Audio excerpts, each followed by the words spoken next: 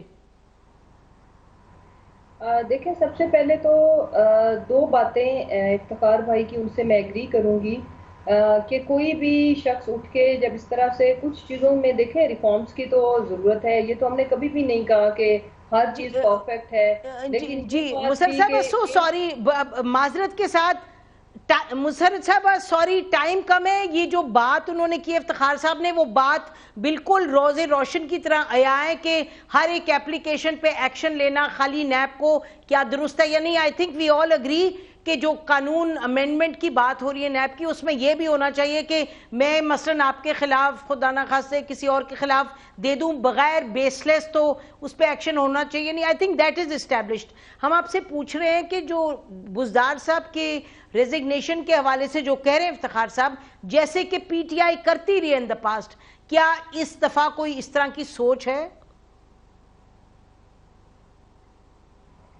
دیکھیں، ابھی تو ایک سمپل سی ایک اپلیکیشن ہے جس کے لیے آپ کو یہ اندازہ ہوگا نسیم زارا صاحبہ اور افتخار بھائی کو بھی کہ جو الکوہل یا اس طرح کے جو ہیں لائسنسز وغیرہ، وہ سی ایم آفس کا کام ہے نہیں. اسی لیے سی ایم صاحب پیش ہوئے ہیں، وہ اپنی پوری کلیریفیکیشن دینے کی کوشش کریں گے. اس میں فردر اگر آگے کوئی چیزیں نکلیں گی تو وہ پھر نیب کا رائٹ ہے کہ وہ ان سے مزید انویسٹیگیشن کرے. لیکن ابھی تو چیزیں بڑی سمپل ہیں کہ یہ ایسی چیز نہیں ہے جس سے direct C M office link کرتا ہو. ایک تو یہ بات. دوسری بات یہ کہ ابھی دیکھیں کہ گھر ہوں گے، گھر ہیں کہ نہیں ہے، یہ تو باتیں پتہ نہیں کس کس طرح کی ان کی نجی زندگی کے بارے میں بھی کی گئی، جس کے بعد پھر انہوں نے ان چینلز کے اوپر جو وہ جانے کے نوٹسز کو بھجوائے. تو یہاں انفارچونیٹلی بیس لیس ایلیگیشنز لگانا تو ایک کلچر ہے. لیکن جس چیز میں دیکھیں، یہ تو ایک ریالٹی ہے کہ لائسنس ہوا، ہم نے سی ایم صاحب نے کہا کہ یہ لائسنس میرا آفس تو نہیں ایشو کرتا، یہ تو اس محکمے کے ڈی جی کا کام ہے. تو آگے چیزیں اگلی ایک آدھ پیشی کے اندر بالکل کلیئر ہو جائیں گی. جہاں تک رہ گی بات، یہ میرے سے سوال اس لیے نہیں بنتا، بیسیکلی یہ پرائم منسٹر صاحب کا اور پارٹی چیئرمین کا پروریگیٹو ہے کہ انہوں نے ٹھیک فیر انف آپ کہہ رہی ہیں یہ پرائم منسٹر صاحب ڈیسائیڈ کریں گے. اچھا، کچھ جو ایڈوکیٹ جنرل کے رول کا کہہ رہے ہیں، کچھ اس پہ کوئی بات چیت ہوئی یا اس پہ بھی وہ تو پنجاب گورنمنٹ کے حد تک سوال بنتا ہے، وہ تو پرائم منسٹر صاحب کا نہیں سوال، وہ تو آپ لوگوں کے لیے سوال ہے کہ کیا ایڈوکیٹ جنرل صاحب اس سے دور رہیں گے اور that he will not come to Buzdar صاحب ڈیفینس؟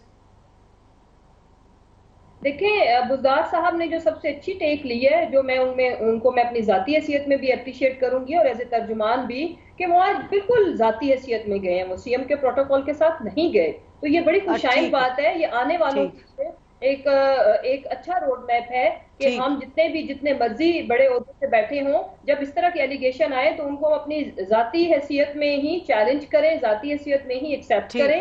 تو وہ ایک بڑی اچھی خوبصورت روایت ہے. تو ابھی تک تو وہ اس پہ قائم، تو اس کا مطلب گورنمنٹ اس کا مطلب کہ اسے یوز کیا نہ یوز کیا ہے.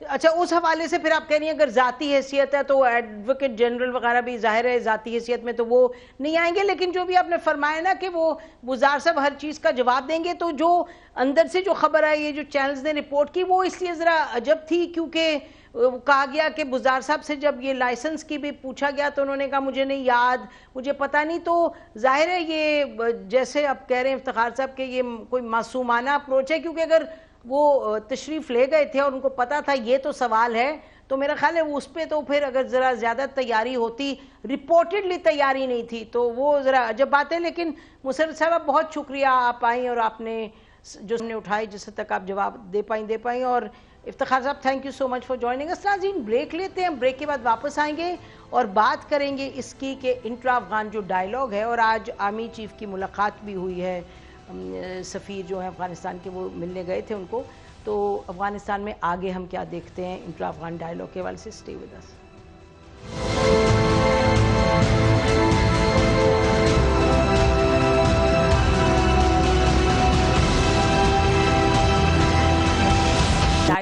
ہوگا؟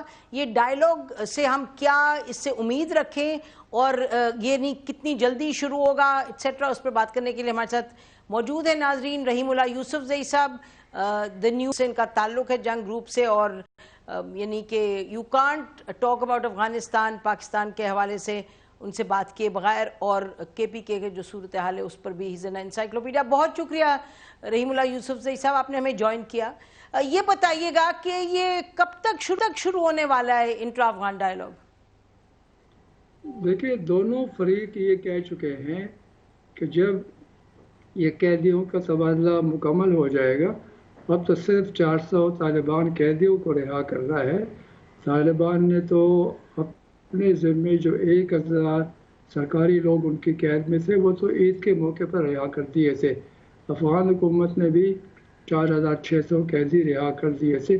یہ 400 قیدیوں کا معاملہ ہے، جب یہ رہا ہو جائیں گے تو میرے خیال میں پھر کوئی رکاوٹ نہیں ہوگی اور پھر بات چیت شروع ہو سکتی ہے۔ دونوں فریق کہتے ہیں کہ یہ قیدیوں کا تبادلہ مکمل ہونے کے بعد 1 ہفتے کے اندر وہ مذاکرات کے لیے تیار ہے، یا اس سے پہلے بھی کر سکتے ہیں۔ تو یہ طے ہے کہ یہ مذاکرات قطر میں ہوں گے، اور دونوں نے اپنے اپنے وفود کا اعلان بھی کر دیا ہے اور وہ تیاری بھی کر رہے ہیں۔ تو میرے خیال میں ابھی اسی مہینے یہ مذاکرات شروع ہو جائیں گے۔ اچھا، مذاکرات انشاءاللہ اسی مہینے شروع ہوں گے، تو آپ کو کیا توقعات ہیں کہ یہ مذاکرات چلیں گے سمودلی یا کوئی اس میں خدشات ہیں؟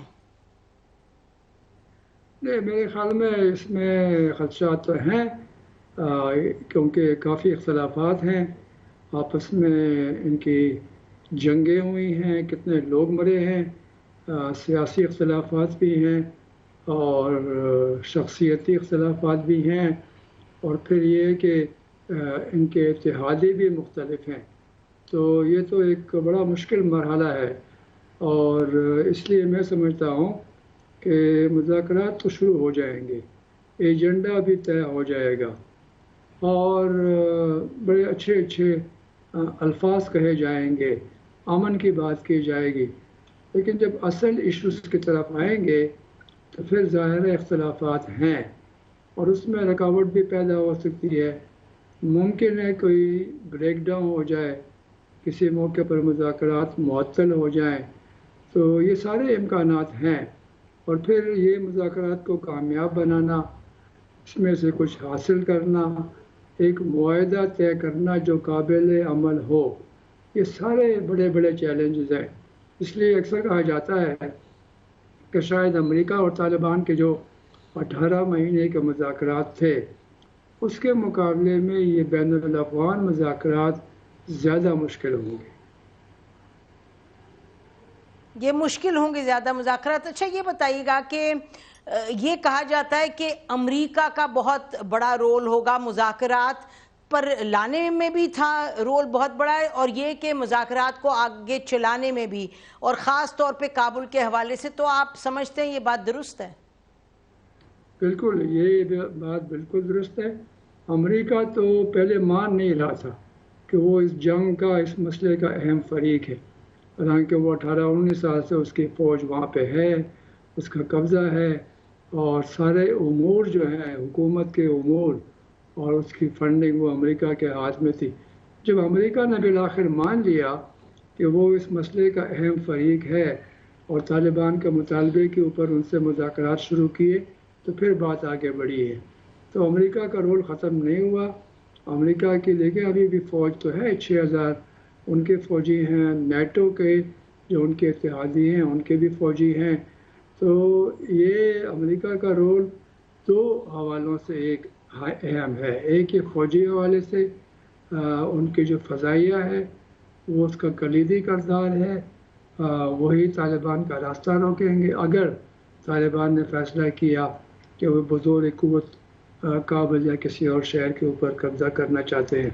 اور اس کے علاوہ جو فنڈنگ کا مسئلہ ہے، یعنی افغانستان کی حکومت اور فوج کو چلانے کے لیے بھی امریکہ کی فنڈنگ سب سے زیادہ ہے۔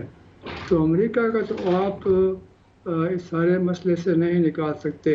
اور پھر سب سے اہم بات یہ ہے کہ اگر کسی ایک ملک اور حکومت کا اثر افغان حکومت کے اوپر ہے تو وہ امریکہ ہے.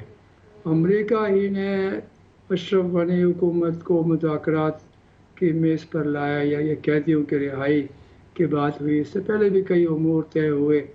تو یہ افغان حکومت ظاہر ہے وہ چاہے گی کہ یہ کچھ ڈیلے ہو جائے, ان کی حکومت چلتی رہے. ان کو پتہ ہے کہ دوحہ معاہدے میں لکھا ہے کہ اگر مذاکرات کامیاب ہوتے ہیں تو ان کی حکومت جائے گی, ایک نگران حکومت آئے گی.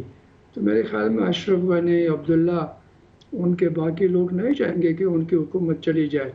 تو ان کی طرف سے زیادہ مجھے خدشہ ہے کہ وہ رکاوٹ ڈالیں گے, نئے نئے ایشوز نکالیں گے اور اس سارے مسئلے کو وہ ڈیلے کریں گے. اچھا, تو بہرحال ان سٹیجز سے تو گزرنا ہی ہے مذاکرات کو, because that's the reality of Afghanistan.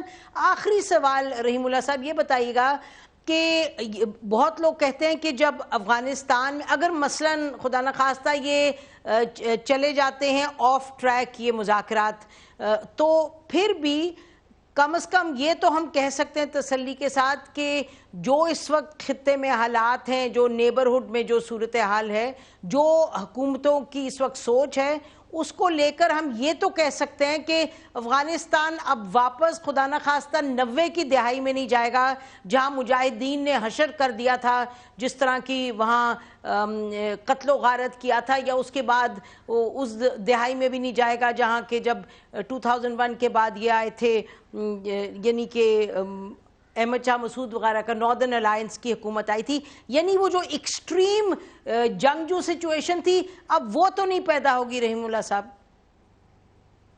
ہاں بالکل, میں آپ سے کافی حد تک متفق ہوں. وہ صورتحال پیدا نہیں ہوگی کیونکہ آپ دیکھیں کہ امن کے حق میں جو لابی ہے افغانستان کے اندر اور باہر وہ بڑی مضبوط ہے. اور اس لیے آپ نے دیکھا کہ یہ جو امریکہ طالبان کے مذاکرات ہوئے باوجود رکاوٹوں کے بالآخر کامیاب ہو گئے اور معاہدہ ہو گیا. اور ابھی یہ جو قیدیوں کا مسئلہ تھا یہ کافی مشکل لگ رہا تھا, وہ بھی حل ہو گیا. تو بات تو آگے بڑھ رہی ہے. اور پھر یہ ہے کہ طالبان کہتے ہیں, بار بار کہتے ہیں کہ ہم چاہتے ہیں کہ ہم اپنے افغان بھائی بہنوں کے ساتھ مل جل کر رہیں اور ہم کوئی ان کے اوپر زور آزمائی نہ کریں.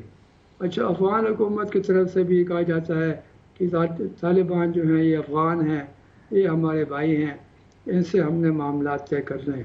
تو ایک تو یہ بات ہے.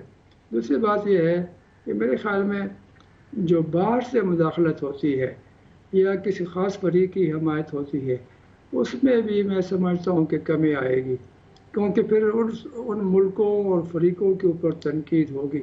اسپوائلرز یقیناً ہیں, وہ خفیہ طور پر فنڈنگ کر کے کریں گے.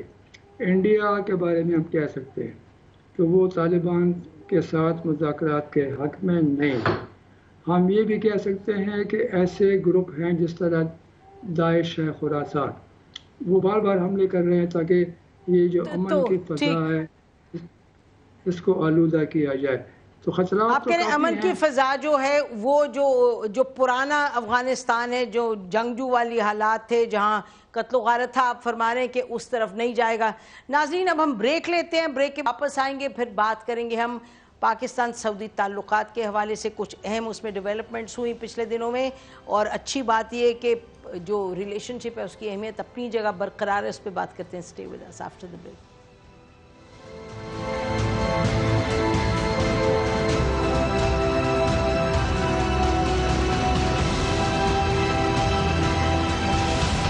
ویلکم بیک ناظرین, اب بات کرتے ہیں پاک سعودی تعلقات کے حوالے سے. آپ کو معلوم ہے کہ پچھلے دنوں کچھ بات ہوئی جو کہ بڑی عجب لگی, کہ سعودی عربیہ نے جو پاکستان کو لون دیا تھا, اور وہ نارملی رول اوور ہوتا ہے, اگلے سال میں بھی جاتا ہے, اور آئی ایم ایف کو بھی یہ انڈرسٹینڈنگ تھی, تو سعودی عربیہ نے یہ کہہ کے کہ ان کے حالات اقتصادی ایسے ہیں, انہوں نے کال بیک کیا $1 بلین. پاکستان نے چین سے لے کے وہ لون دے دیا. اچھا, پھر ہم نے دیکھا شاہ محمود قریشی صاحب نے ایک سٹیٹمنٹ دی, اور انہوں نے کہا کہ OIC پھر ہم دیکھیں گے ہم کیا کریں اگر کشمیر پہ یہ تواتر کے ساتھ